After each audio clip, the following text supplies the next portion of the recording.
You're sitting in Ramadan, in front of a plate of crispy sambousek, steam rising, the crunch sound the moment you break it.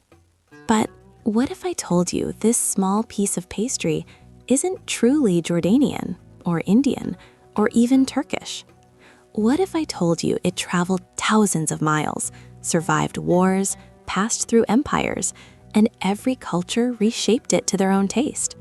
The story of Sambousek isn't just a story about food, it's the story of civilizations.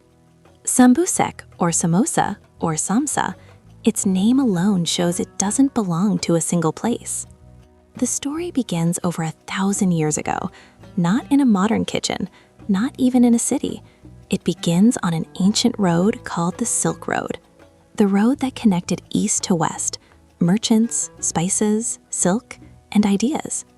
In a land called ancient Persia, there was a dish called Sambousek, a pastry filled with meat and nuts, lightly fried, served to kings.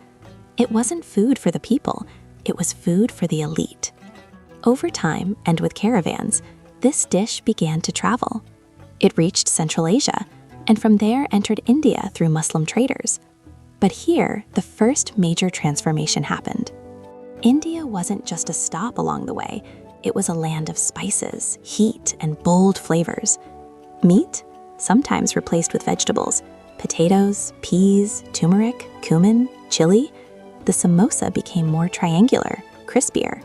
It transformed from a royal delicacy into a street food favorite. Then, it reached the Ottoman Empire, and from there, Turkey. In Ottoman kitchens, it was filled with cheese, spinach, even seafood. Its shape sometimes became half-moon instead of triangular.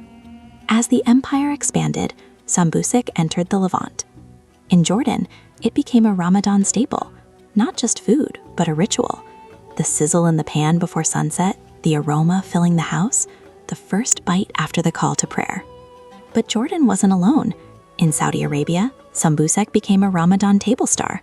In Lebanon, smaller, elegant, sometimes baked instead of fried. In North Africa, in Morocco, it was filled with local flavors, served with various sauces. Surprise! Even in China, there's a pastry similar to it. In East Africa, in Europe, in countless forms of stuffed pies. The question is, who really owns it? Is it Persian, Indian, Ottoman, Arab? Or the truth is that it belongs to no one? Almost every country claims the original version, but the truth is, Sambousek is a living example of how cultures don't always clash. Sometimes they merge. It didn't spread because of an ad or a global company. It spread because of people. A hungry merchant, a soldier looking for a quick meal, a mother feeding her children. Sambousek was practical, easy to carry, easy to eat, durable enough to travel. That's why it succeeded. And today, when you hold a Sambousek in your hand, you're not just eating a stuffed pastry. You're tasting 1,000 years of history, the Silk Road, a touch of Persia, the heat of India, the elegance of Turkey, the spirit of the Levant. No single country can fully claim it, but maybe that's its secret. Sambousek doesn't belong to a place, it belongs to the people. From an ancient tent on a trading road to every home in the world.